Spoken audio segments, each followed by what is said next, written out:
Hi friends, പുതിയൊരു വീഡിയോയിലേക്ക് എല്ലാവർക്കും സ്വാഗതം. ഇന്ന് നമ്മൾ മീൻ വറ്റിച്ചത് അല്ലെങ്കിൽ മീൻ വരട്ടിയത് തയ്യാറാക്കാൻ പോവാണ്.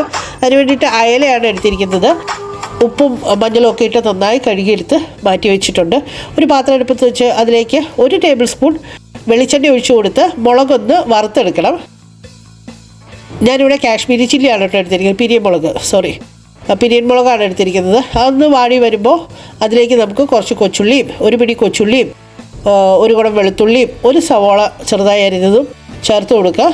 ഒന്ന് വാട്ടിയെടുത്താൽ മതി, ജസ്റ്റ് അധികം വഴട്ടൊന്നും വേണ്ട. ഒരു തക്കാളിയും കൂടെ ചേർത്ത് കൊടുത്തിട്ടുണ്ട്. അതിലേക്ക് നമ്മൾ ഒരു നെല്ലിക്ക വലിപ്പത്തിലുള്ള പുളി കൂടെ ചേർത്ത് കൊടുത്തിട്ടുണ്ട് കേട്ടോ. തണുത്ത് കഴിയുമ്പോൾ നമുക്കൊന്ന് അരച്ചെടുക്കാം. ഫൈൻ പേസ്റ്റായിട്ട് അരച്ചെടുത്തിട്ടുണ്ട്.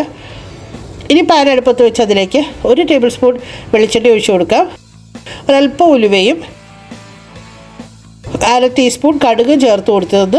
കടുകൊക്കെ ഒന്ന് പൊട്ടി വരുമ്പോൾ അതിലേക്ക് നമ്മൾ അരച്ച് വെച്ചിരിക്കുന്ന മസാല ചേർത്ത് കൊടുക്കുകയാണ്.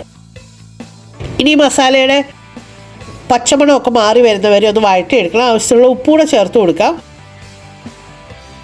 1-2 മിനിറ്റ് മൂടി വെച്ച് ഞാൻ ആ മസാല ഒന്ന് വേവിച്ചെടുത്തിട്ടുണ്ട്. ഇതിലേക്ക് നമ്മൾ കഴുകി വൃത്തിയാക്കി വെച്ചിരുന്ന മീൻ ചേർത്ത് കൊടുക്കുകയാണ്. മൂടി വെച്ച് നമുക്ക് വേവിച്ചെടുക്കണം.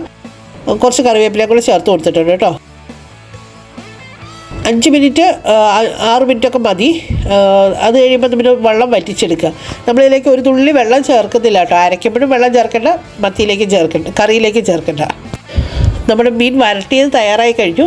എല്ലാവരും ട്രൈ ചെയ്ത് നോക്കണേ, അടിപൊളിയാണ്. അപ്പത്തിനും ചോറിനും ചപ്പാത്തിക്കും ഒക്കെ കൂട്ടാം. Thank you for watching.